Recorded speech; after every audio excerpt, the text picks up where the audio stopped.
एक सेकंड नहीं लगेगा बहुत बड़ा क्राइम होने में। वर्ल्ड हेल्थ ऑर्गेनाइजेशन की रिपोर्ट ये कहती है कि over 3 million annual deaths due to alcohol and drug uses. तो दोस्तों जो वीडियो भी आपने देखी ये किसी मूवी से लिया गया नहीं है, ऐसी कई सारी वीडियो इंटरनेट में आज वायरल हो रही हैं न्यू ईयर के बाद। ये लिया गया है गुड़गांव जैसी पॉश हाई फाई सिटी से, जहाँ पे न्यू ईयर के दिन लोगों ने पहले तो पार्टी करी, क्लब में गए, दारू पी। तो मेरे भाई और बहनों कैसे हैं आप सभी लोग, मैं आपके लिए लेके आता हूँ नई नई वीडियोस। मैं उन टॉपिक पे बात करता हूँ जिन टॉपिक में कोई बात करना नहीं चाहता। तो इस वीडियो में आज आपको ना ही कोई फनी चीज दिखेगी, ना ही कोई मोटिवेशन होगा। ये वीडियो है एक खास रियलिटी पे जो कि हुई थी न्यू ईयर की रात को गुड़गांव में। अभी जो क्लिप मैंने आपको दिखाई उस क्लिप को देखने के बाद मैं आपका ध्यान कुछ और चीजों में डालना चाहूंगा जिसे हम सबको देखना चाहिए एंड इससे एक सीख लेनी चाहिए कि आजकल की यूथ को क्या हो गया है। हमारी जो जनरेशन है वो कहाँ जा रही है, उसे अपनी चीजों के बारे में पता ही नहीं है, वो कर क्या रही है, वो किसके साथ घूम रही है, किसके साथ बैठ रहे हैं, किसके साथ उठ रहे हैं, कहाँ जा रहे हैं, कितने रात तक निकल रहे हैं, कब तक कहाँ जा रहे हैं, कुछ पता ही नहीं है। तो ये वीडियो है आज के उस यूथ के लिए जो कि इस तरह की चीजें कर रहे हैं और हमने इससे सीख लेनी चाहिए कि आने वाला कल कैसा हो सकता है। तो अभी आपको स्क्रीन पर जो न्यूज दिख रही है ये है गुड़गांव की। ये पब्लिश किया है टाइम्स ऑफ इंडिया ने। इसमें लिखा है कि न्यू ईयर की रात को 300 लोगों के चालान काटे गए क्योंकि उन्होंने रात को ड्रिंक करी थी। एक ही दिन में 300 लोगों का चालान एक ही सिटी में, कितना बड़ा आंकड़ा है। सेम उसी दिन 2 जनवरी को एक और न्यूज पब्लिश करी थी न्यूज़ 18 ने। इसमें ये साफ साफ लिखा गया है कि 2 जनवरी को बेंगलोर और गुड़गांव में कई सारे लोग नशे की अवस्था में पाए गए जो कि बिल्कुल ही होश में नहीं थे, जिनको अपनी खुद की भी खबर नहीं थी, ना ही अपने कपड़ों की, ना ही उन्हें ये पता था कि वो स्ट्रीट में चल रहे हैं, ना ही उन्हें ये पता था कि उन्हें घर कब जाना है, कितने बजे जाना है, ना अपने परिवार वालों का ख्याल था। इस तरीके से लोगों ने हैप्पी न्यू ईयर बनाया था। क्या ये वही लोग हैं जो खुद को जेनजी कहते हैं? क्योंकि हमारा जेनजी ऐसा नहीं हो सकता, क्योंकि हम जिस जगह से आते हैं, हम जिस घर से आते हैं, जो हमारे माँ बाप ने हमें परवरिश दी है वो ऐसी नहीं हो सकती, या फिर जो हमने अपने बच्चों को परवरिश दी है वो बिल्कुल ऐसी नहीं हो सकती, क्योंकि हम भी उसी समाज से उठ के आए हैं जिस समाज से ये लोग उठ के आए हुए हैं। अगर मैं आज से कई साल पहले की बात करूं तो वहां पर ये देखा जाता था, वहां पर लोगों के अंदर ये समझ होती थी कि हमें अपनी मर्यादा में रहना है, जो हमें हमारे बड़ों ने संस्कार दिए हैं हमें उन्हें फॉलो करना है। एटलीस्ट हम ऐसे काम ना करें जिससे हमारे बड़ों को हर्ट हो।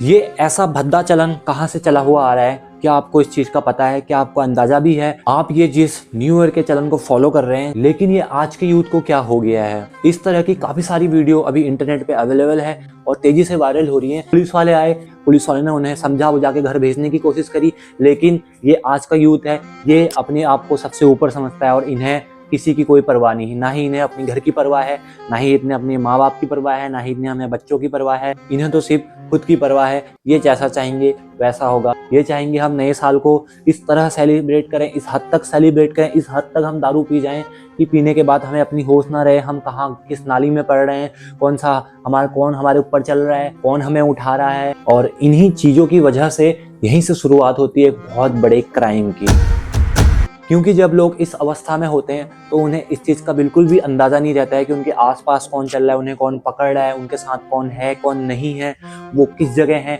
वो घर कब जाएंगे, जा भी सकते हैं नहीं भी जा सकते हैं। उन्हें किसी बात की होश नहीं रहती है, क्योंकि उस वक्त दिमाग में सिर्फ एक ही चीज़ दौड़ रही होती है और वो है नशा। नशा, बहुत गंदा नशा। इस वीडियो में साफ साफ ये देखा जा रहा है कि कई सारी लेडीज भी हैं जिन्होंने हाई क्वांटिटी में ड्रिंक कर रखी है, उन्हें भी अपना होश नहीं है। सोचो यहाँ पर कितना बड़ा क्राइम हो सकता है, क्योंकि इस दुनिया में कई सारे लोग मौका परस्त हैं जो इस तरह के मौके और इस तरह की सिचुएशन को ढूंढते हैं। वो इस तरह की फिराक में रहते हैं कि कहीं उन्हें इस तरह की चीजें मिलें और वो अपना काम यहाँ से स्टार्ट करें, और यहीं से स्टार्ट होती है एक बहुत बड़ा क्राइम। लेकिन सबसे ज्यादा डेंजरस चीज पता है क्या है? ये चीज अब बिल्कुल भी नॉर्मल हो चुकी है। कोई इस पे बात नहीं कर रहा है, कोई इस पे आवाज नहीं उठा रहा है। हमें जब इस तरह की घटना दिखती है तो हम क्या करते हैं, अपना मोबाइल निकाल के उनकी वीडियो बनाते हैं और बाद में उसे अपने दोस्तों को दिखा के मजे लेते हैं। लेकिन जिस दिन ये घटना हमारे परिवार वाले के साथ, हमारे किसी जानने वाले के साथ घटेगी, उस दिन हम उस पर मजे ना लेके उसको हम सिंपैथी देना पसंद करेंगे। क्या ये सिर्फ पुलिस की गलती है, या फिर सिस्टम तभी एक्टिव होता है जब कोई एक्सीडेंट हो जाए या जब कोई मर जाए? पुलिस का काम सिर्फ लॉ नहीं है बल्कि लाइफ प्रोटेक्ट करना भी है, लेकिन लोगों का काम सिर्फ ब्लेम करना नहीं बल्कि अपनी रिस्पॉन्सिबिलिटी को समझना भी है। जब तक दोनों अपनी अपनी जिम्मेदारी को नहीं समझेंगे तब तक यूं ही हमें हर एक फंक्शन में, हर एक फेस्टिवल में लोग शराब के नशे में पड़े हुए मिलेंगे और वो सिर्फ और सिर्फ नंबर्स में ही काउंट किए जाएंगे। ऐसा नहीं है कि हमारे देश में इस चीज़ के लिए बिल्कुल भी लॉ नहीं है कि लोग पब्लिक में ड्रिंक कर सकते हैं।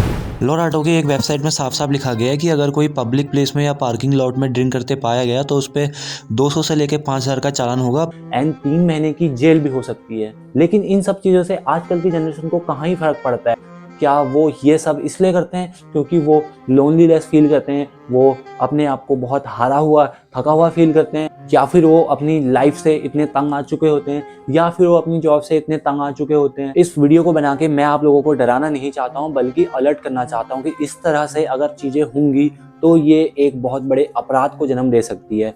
जब इंसान को उठ के चलने तक की ताकत नहीं है तो वो अपनी सेफ्टी कैसे करेगा, वो भी इतनी भीड़ भाड़ वाले सिटी में जहाँ पे उसके साथ 1 सेकंड नहीं लगेगा बहुत बड़ा क्राइम होने में। वर्ल्ड हेल्थ ऑर्गेनाइजेशन की रिपोर्ट ये कहती है कि over 3 million annual deaths due to alcohol and drug uses, जो कि पब्लिश हुआ था 25 जून 2024 को।